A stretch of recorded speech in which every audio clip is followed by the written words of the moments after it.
بسم اللہ الرحمن الرحیم۔ دوستو، ویڈیو شروع کرنے سے پہلے آپ سے دلی گزارش ہے کہ آپ اپنے بزرگوں اور بادشاہوں کی تاریخ جاننے کے لیے ویڈیو کو آخر تک دیکھیں، تبھی مکمل بات سمجھ میں آئے گی۔ دوستو، اس ملک کو اسلام سے روشناس کرانے کے لیے اصل 3 ذریعے تھے۔ پہلا یہ کہ عرب تاجروں اور ان کے ساتھ آنے والے مبلغین کے ذریعے سب سے پہلے ہمارے ملک تک اسلام کی روشنی پہنچی۔ انہی کی کوششوں سے ساحلی علاقوں کے باشندے اسلام اور اس کی تعلیمات سے روشناس ہوئے۔ دوسرے، مسلمان حملہ فوجی قوت سے اندرونی ملک میں داخل ہوئے۔ اگرچہ انہوں نے اپنے طرز عمل سے اسلام کی پوری نمائندگی کی، پھر بھی ان کے حملوں کا یہ نتیجہ ضرور ہوا کہ مسلمان ممالک کا اندرونی ملک سے رابطہ قائم ہو گیا اور دین حق کی دعوت کے لیے راستے کھل گئے۔ تیسرے یہ کہ مبلغین اور بزرگان دین اپنے مخلص عقیدت مندوں کے ساتھ ملک کے گوشے گوشے میں پھیل گئے اور منظم طور پر دین کی اشاعت کا کام کرنے لگے۔ ان کا تقوی، خلوص اور اندھک کوششوں سے ہزاروں ہندوستانی مشرف با اسلام ہوئے۔ متعدد افراد کے قبول نرم اور اخلاق پسندیدہ ہو گئے۔ یہاں کے باشندوں کی ایک خاصی تعداد کے مسلمان ہو جانے کی وجہ سے اس ملک میں مسلمانوں کی حکومت کے قیام اور بقا کے لیے زمین ہموار ہو گئی۔ جہاں تک عرب تجار، مبلغین اور فقیر منش بزرگوں کی مسائی کا تعلق ہے، تقریباً تمام لوگ انہیں سراہتے اور ان کی خدمات کا اعتراف کرتے ہیں۔ چنانچہ آج بھی مسلمانوں کے علاوہ کتنے غیر مسلم بھی ان بزرگوں کے مزار پر عقیدت کے پھول چڑھاتے ہیں۔ لیکن مسلمان حملہ کو اچھی نگاہ سے نہیں دیکھا جاتا، بلکہ ان پر لوٹ مات، قتل و غارت گری، بیزا تشدد، ملک گیری کی بڑھتی ہوئی ہوس اور جبری مذہب تبدیلی کا الزام لگایا جاتا ہے۔ اس میں شک نہیں کہ بعض الزامات کسی نہ کسی درجے میں صحیح ہے، لیکن جب ہم ان اسباب پر غور کرتے ہیں جو ان حملوں کے محرک ہوئے، ان حملہ آوروں ہی کی طرح وہ لوگ بھی مورد الزام ٹھہرتے ہیں جن پر یہ حملے ہوئے۔ مثلاً ہندوستانی راجا ان باقی گروہوں کو اپنے یہاں پناہ دیتے تھے جو مسلمانوں کی مملکت میں بڑے بڑے جرائم کا ارتکاب کرتے اور پھر یہاں بھاگ آتے تھے۔ ان باغیوں میں باطینیہ بھی تھے اور کرامتہ اور ملاحدہ بھی۔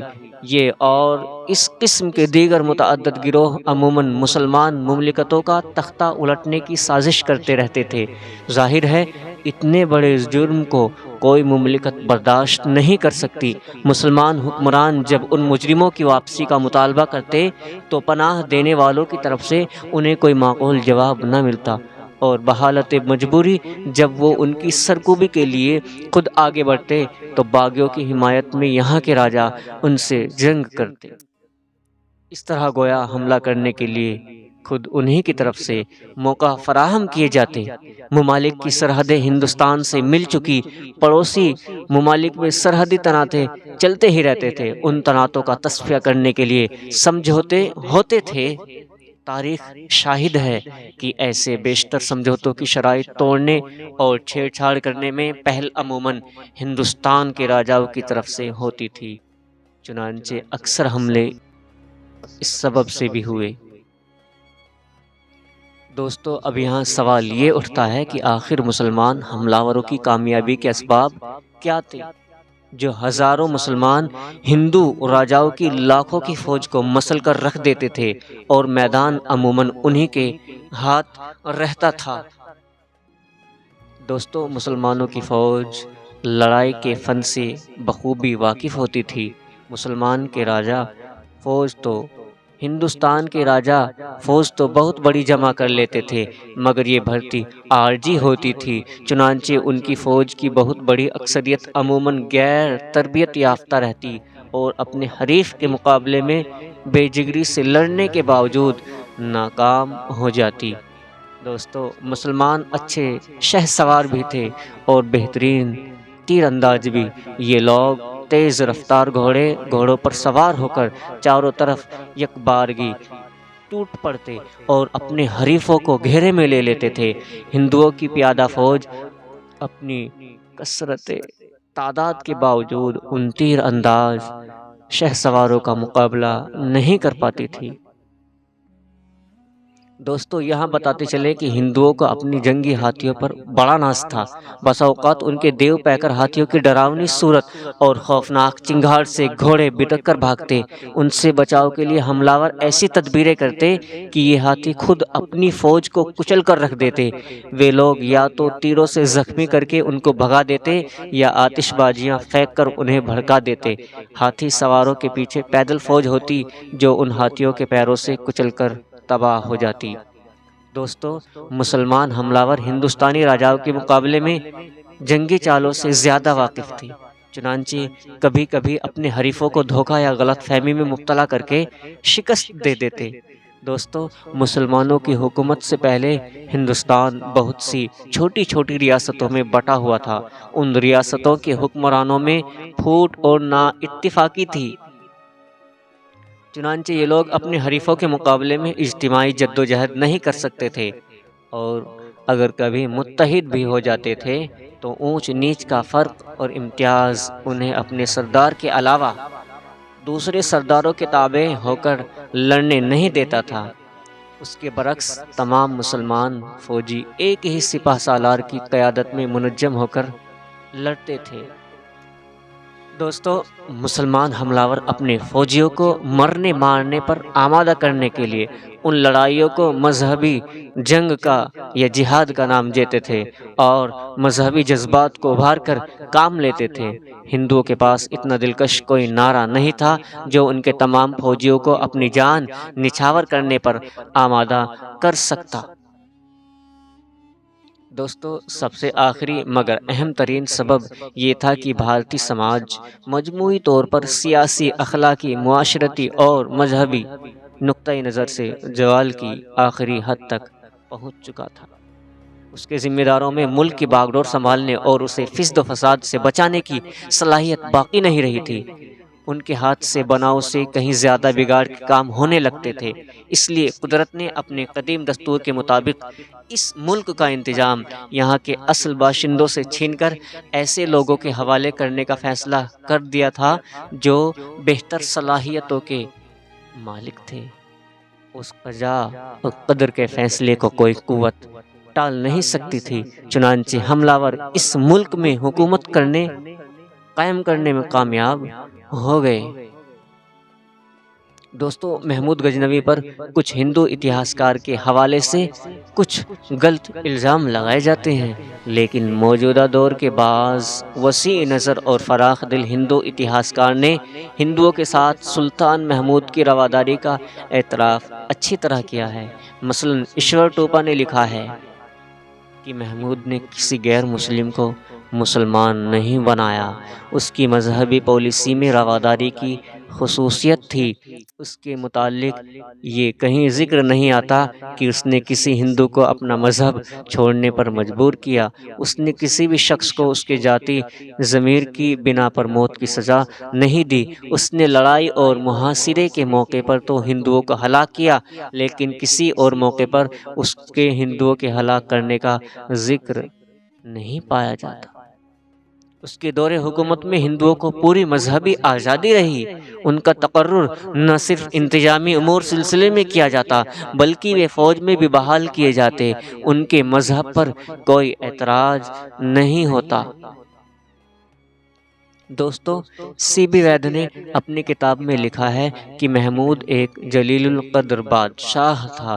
اس نے محض اپنی قوت بازو سے ایک چھوٹے سے پہاڑی علاقے کو ایک وسیع اور خوشحال سلطنت میں تبدیل کر دیا۔ یہ کوئی معمولی کارنامہ نہیں تھا۔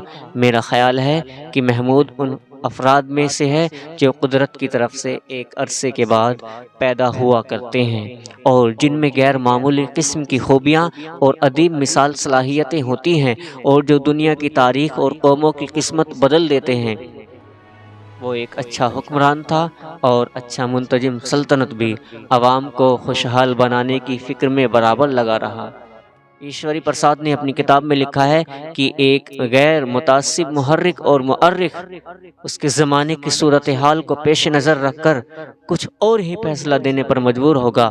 محمود بلا شبہ اپنے ساتھیوں کا ایک جلیل القدر رہنما، ایک انصاف پسند اور دیانت دار حکمران، ایک باکمال پرجوش سپاہی، عدل و انصاف کا شیدائی، علوم و فنون کا مربی تھا۔ وہ بلا شک و بلا شبہ دنیا کے بہترین اور عظیم ترین حکمرانوں میں شمار کیے جانے کے لائق ہے۔ دوستو، غزنوی کے بعد ہندوستان میں گوری آئے۔ شہاب الدین گوری کی تلوار ملتان، نہروالا، پٹن، سیالکوٹ اور ترائن وغیرہ میں ضرور چمکی، لیکن اسی کے واقعات زندگی میں یہ واقعہ بھی غور کرنے لائق ہے کہ جب نہروالا کی فتح میں ناکام رہ کر غزنی میں مقیم تھا اور اپنے شکست کا انتقام لینے کے لیے جنگ کی تیاریوں میں مصروف تھا کہ کسی نے عرضی لکھ کر بھیجی کہ پٹن میں ایک مشہور سوداگر ہندو ہے جس کا نام مسالہ احر ہے۔ وہ ہمیشہ لاکھوں کا مال تجارت کی غرض سے ان علاقوں میں بھجوایا کرتا ہے۔ چنانچہ اس وقت بھی اس کا 10 لاکھ کے قریب کا مال غزنی میں آیا پڑا ہے۔ اگر بادشاہ سلامت چاہیں تو اس مال کو ضبط کر کے خزانے میں بھجوایا جا سکتا ہے۔ اس سے نہ صرف خزانہ معمور ہوگا بلکہ شاہی شان و شوکت میں اضافہ ہوگا۔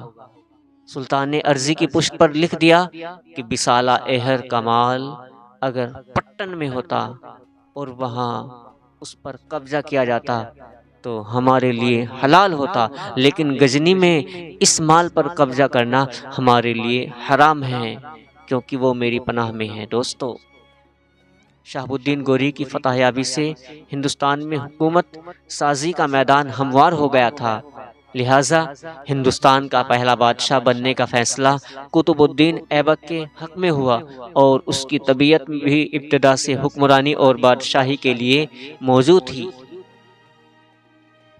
سیاست اور حکمرانی کے رموز سے بھی خوب واقف تھا۔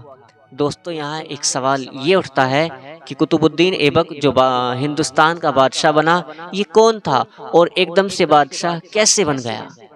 دوستو، قطب الدین ایبک کو اس کے بچپن کے زمانے میں ایک سوداگر نے ترکستان سے نیشا پور لا کر قاضی فخر الدین کوفی، جو حضرت امام ابو حنیفہ رحمۃ اللہ علیہ کی اولاد میں سے تھے، کے پاس پہنچا دیا، چونکہ خدا تعالیٰ کو یہ منظور تھا کہ قطب الدین ایک دن بڑا آدمی ہوگا، اس لیے بچپن ہی سے اس کے چہرے کی عظمت اور برتری کے آثار نمایاں تھے۔ قاضی فخر الدین قطب الدین کو بہت عزیز رکھتے تھے۔ انہوں نے زندگی بھر اسے جدا نہیں کیا اور اپنے بیٹوں کی طرح اس کی پرورش کرتے رہے۔ قاضی صاحب کے انتقال کے بعد ان کے کسی بیٹے نے قطب الدین کو ایک سوداگر کے ہاتھ فروخت کر دیا۔ اس سوداگر نے قطب الدین کو تحفے کے طور پر سلطان شہاب الدین گوری کی خدمت میں پیش کیا۔ سلطان نے سوداگر کو اس کے معاوضے میں ایک بہت بڑی رقم عطا فرمائی۔ چونکہ قطب الدین کے ایک ہاتھ کی چھوٹی انگلی کٹی ہوئی تھی، اس لیے بادشاہ اور درباریوں نے اسے ایبک کہنا شروع کر دیا۔ رفتہ رفتہ یہ لفظ اس کے نام کا جز ہو کر رہ گیا۔ قطب الدین نے بڑے سلیقے اور محبت کے ساتھ سلطان شہاب الدین گوری کی خدمت کی، جس کا نتیجہ یہ ہوا کہ ایک مختصر سی مدت میں قطب الدین نے بادشاہ کو اپنا گرویدہ بنا لیا۔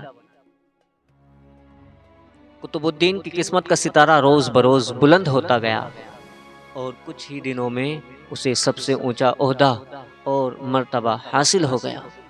دوستو، 588 ہجری سن 1193 عیسوی میں سلطان شہاب الدین نے دلی اور اجمیر کے راجاؤں کو شکست دے کر کوہرام اور سمانہ کو قطب الدین کی جاگیر قرار دیا اور اسے ہندوستان کا سپہ سالار مقرر کیا تھا۔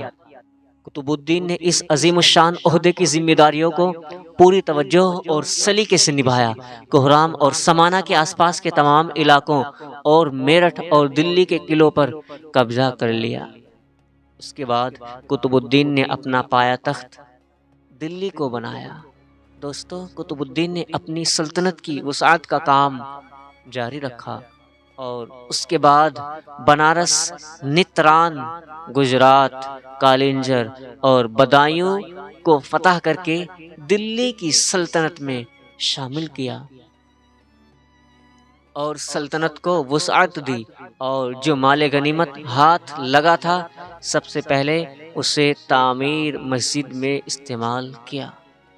دوستو قطب الدین نے دلی پہنچ کر پورے شہر کو دلہن کی طرح سجایا اور جشن عشرت منعقد کیا۔ درباریوں اور دوسرے بہت سے لوگوں کو انعام و اعزاز سے نوازا۔ 592 ہجری سن 1197 عیسوی میں جامع مسجد کی تعمیر مکمل ہو گئی، جسے شہاب الدین کے حکم کے مطابق تعمیر کرنا شروع کیا گیا تھا۔ دوستو دلی کی جامع مسجد کا اصل نام قوۃ الاسلام ہے۔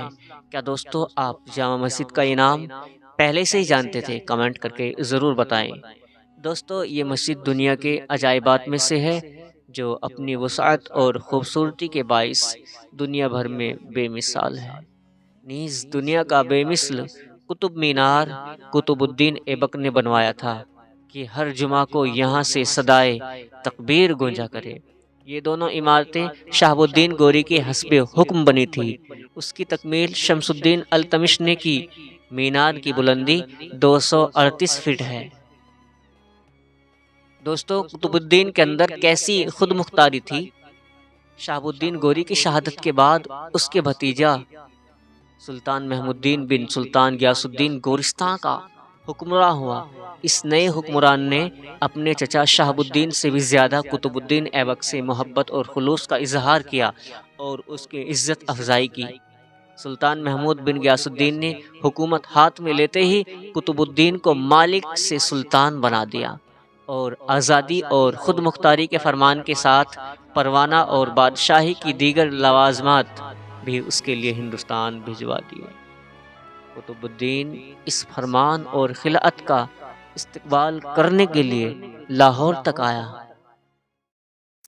اور اپنے آقا کی طرف سے اپنی وفاداری کی یہ قدر منزلت دیکھ کر بہت خوش ہوا۔ یہ خلعت لے کر قطب الدین نے 18 ذی قعدہ 602 ہجری سن 1206 عیسوی کو لاہور میں اپنی تخت نشینی کی رسمیں ادا کی اور اپنی خود مختاری اور سلطان محمود بن غیاث الدین کے فرمان کا اعلان عام کر کے لاہور سے دلی واپس ہوا۔